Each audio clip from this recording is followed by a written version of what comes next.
luar biasa.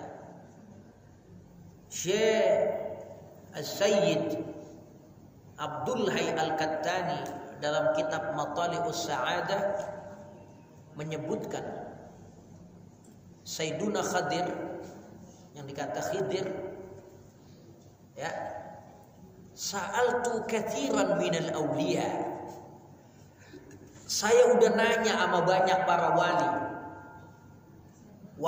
banyak yang beliau temui. Saya nanya sama mereka, hal hunaka amalun yukhrijul abda minasyaqawa ila sa'adah. Ada enggak amalan yang dilakukan sama seseorang, begitu dia baca amalan itu mampu mengeluarkan dirinya min diwani syaqawah, dari catatan buruk yang ada di Lauhil Mahfuz, min ila sa'adah, menjadi catatan baik. Ada enggak amalan yang diamalin sama orang, catatan dia, buku besar alam semesta yang namanya Lauhil Mahfuz, nyatet dia orang sakawah, ya, ada apes yang dicatat buat seseorang, bisa nggak apesnya itu jadi hilang? Amalan apa yang kalau dibaca sama orang, apes yang dicatat di Lauhil Mahfuz buat dia bisa hilang? Falam yujibni ahadun min, wali-wali yang saya temuin nggak ada yang bisa jawab. Hatta sa'altu Muhammadan sallallahu alaihi wasallam, sehingga saya datangin Nabi Muhammad sallallahu alaihi wasallam. Ya Muhammad Rasulullah, seadanya wali aneh tanya, nggak ada yang bisa tahu amalan yang bisa menghapus catatan sial seseorang menjadi catatan kebaikan. Apa kata Nabi? Naam, ada amalan yang dilakukan oleh seseorang mampu mengubah catatan nasib buruk menjadi baik. Idza kana yuksiru sholata alayya, apabila orang itu banyak bersolawat kepada aku, ya, bukan hanya disuruh banyak baca alhamdulillah sebagai wujud syukur sama Allah, kita juga disuruh banyak bersolawat kepada Rasulullah, rahmat terbesar sebagai bentuk wujud syukur kita sama Rasulullah. Kalau kita ditolongin sama orang, saat kita lagi susah, kita punya teman nolongin kita dikasih materi, mungkin sebagai terima kasih kita bisa balas dengan materi, ya. Kalau kita bisa. Tapi ini Rasulullah SAW jasanya nggak bakalan bisa kebayar oleh umatnya sepanjang waktu sampai hari kiamat. Ya, sholawat yang kita baca itu bukti kita cinta sama Nabi, sekaligus kita membalas jasa Rasulullah SAW. Sebagaimana hadis mengatakan, man suni'a ilaihi ma'rufan fakafi'u. Kapan-kapan ada orang lain berbuat baik sama dia, maka hendaklah dia balas kebaikan orang yang baik itu. Wa illam yukafi, apabila dia nggak bisa balas, ya, kebanggaan besar yang diberikan, fad'ulahu, maka doakanlah dia. Sebaik-baik balasan dari kebaikan adalah doa. Ya, begitu juga kita kepada Rasulullah. Kita nggak bisa memberikan apa-apa, melainkan kita mendoakan Rasulullah. Dalam hal ini adalah sholawat. Ya, sholawat itu sebagai wujud syukur kita kepada jasa-jasa Rasulullah SAW. Dan masih banyak lagi keutamaan-keutamaan dari ibadah yang namanya sholawat. Bukan hanya nyebabin seseorang dapat pahala, bukan hanya nyelamatin seseorang dari catatan buruk, bahkan keberuntungan dunia dia bisa raih dengan memperbanyak sholawat. Pengen selamat dari musibah, baca sholawat, ya. Sholawat yang afdal, sholawat yang pernah keluar dari mulut Rasulullah. Ya, salawat Ibrahimiyah. Ya salawat yang dari wali juga dapatnya dari Nabi. Itu salawat yang utama. Pokoknya baca salawat. Mau yang pendek, mau yang panjang, berbanyak salawat. Idza dikta bil aisyil kaibi. Apabila kalian dihimpit oleh permasalahan dunia, sedih, galau, sumpek, utang banyak, bini ngerongrong, ya, apa ini solusinya? Babadir bissalati 'alal habibi. Maka hendaklah banyak sholawat. Ya enggak? Diuber-uber cewek, bingung ini. Banyak cewek yang demen, ya, banyakin sholawat. Babadir bissalati 'alal habibi. Fama shalla alaihi al-hazinu illa atahu Allahu bil farajil qaribi.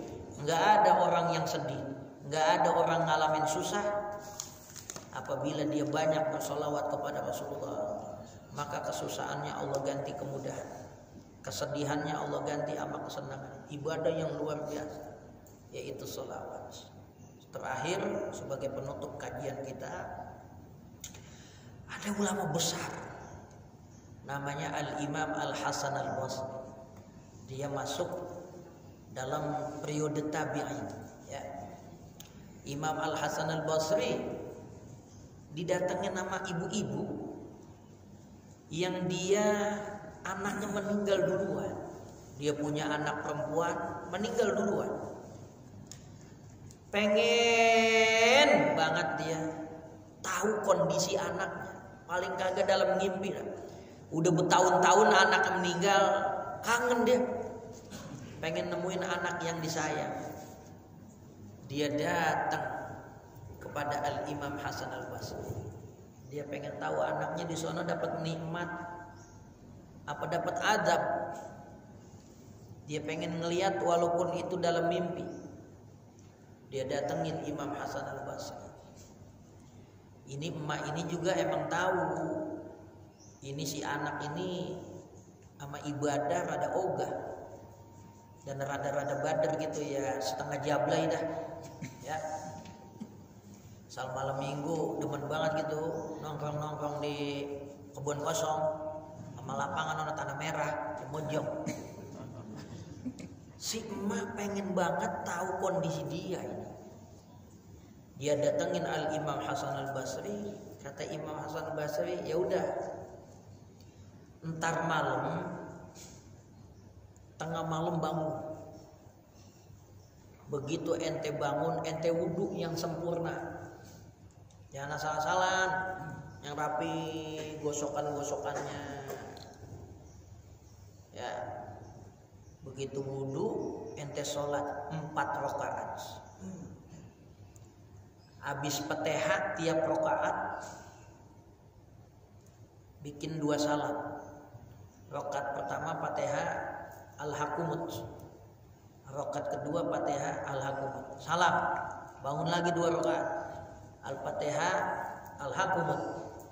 Al-Fatihah Al-Hakumut. Ente rebahan dah tuh.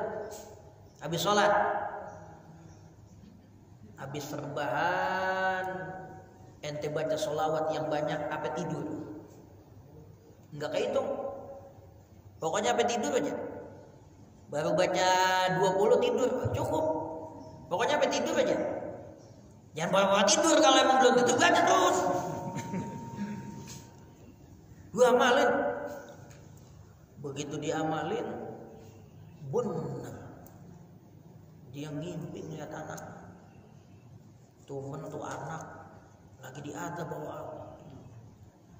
Itu anak tangannya dibelenggu, kakinya diikat merantai, disiram memeter, jejeritan tuh anak kekaukan melung-melung, pendiesor-diesor.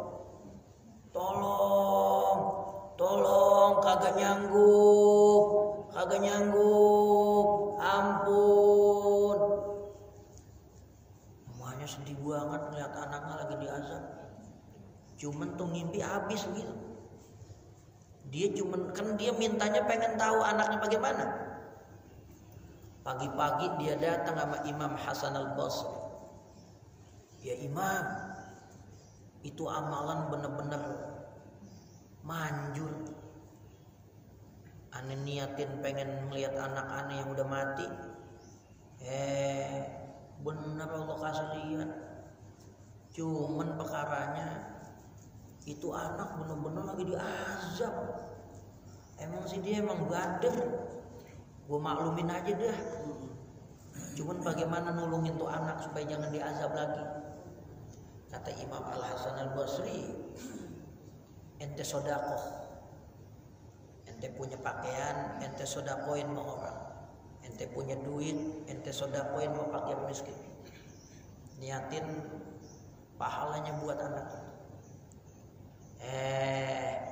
Begitu malam Imam Hasan Basri ngimpi. Imam Hasan Basri ngeliat itu tempat begitu indah, surga, nikmat-nikmat yang luar biasa yang dia belum pernah lihat. Dia lihat ada perempuan pakai mahkota, pakaiannya bercahaya. Ini perempuan marahin Imam Hasan Basri. Ya Imam, ata'rifuni? Ente kenal gak mbak? Kata Imam Hasan Basri, saya nggak tahu. Kan saya yang baru di sini. Saya ini adalah anak perempuan yang emak saya datengin ente, yang ente ajarin kaifiyat sholat, berikut sholawat supaya bisa melihat anak. Apa kata Imam Hasan Basri? Loh, orang ibu ente cerita, ente katanya diazab, ente diseksa. Apa kata ya tuh bocah? Itu maren. Tapi di malam lain. Kok bisa lain? Bima nilti hadhil martabah. Dengan sebab apa ente bisa maren diazab, ini dapat nikmat jauh perbandingan. Apa kata tuh orang? Ini perempuan. Sab'una alfi nafasin. Ada 70.000 jiwa dapat kiriman azab di kuburan. Komplek kuburan di mana saya ada, saya dimakamin. Pada hari itu dapat kiriman azab 70.000 orang yang dapat azab dari Allah. Begitu sore-sore ada orang alim, dia lewat kuburan, dia baca sholawat sekali. Shalla ala Nabi Muhammad sallallahu alaihi wasallam, waqafa indana fa shalla ala Nabi sallallahu alaihi wasallam summa ahdatsa wa bahalana. Dia baca sholawat 1 kali lewatin kuburan, dia hadiahin pahalanya buat seadanya kuburan. Sejak saat itu 70.000 manusia yang lagi diganjar di azab di alam kuburnya Allah bebasin. Barokah sholawat kepada Rasulullah sallallahu alaihi wasallam. Jadi kalau kita ziarah baca Yasin mungkin kelamaan, ya udah sholawat. Ya kan? Amalan yang luar biasa. Dapat mindahin seseorang bukan hanya si pembaca sholawat itu, tetapi orang yang dihadiahin dibacain sholawat pun selamat dari yang namanya apes. Ya enggak? Kalau perkara apes, dimensi alam barzah pun bisa Allah selamatin, apalagi urusan dunia. Makanya ulama kata, siapa yang baca sholawat, perbanyak baca sholawat, hidup yang susah bakal Allah bikin gampang. Tumen jangan perhitungan, baru sholawat 2 bulan ngomong, kok utang belum impas-impas, baru sebulan. Ya enggak? Iya, amalin yang yakin kayak gitu. Jadi sholawat itu penting, memuji Allah penting, ibadah itu penting, punya dampak positif dalam kehidupan kita. Mudah-mudahan banyak manfaatnya. Amin. Wa man nawaina min nawaya salihat ya rabbi haqqik habis sirril fatihah. A'udzubillahi Bismillahirrahmanirrahim. Iyyaka na'budu wa iyyaka nasta'in ihdinas siratal mustaqim صراط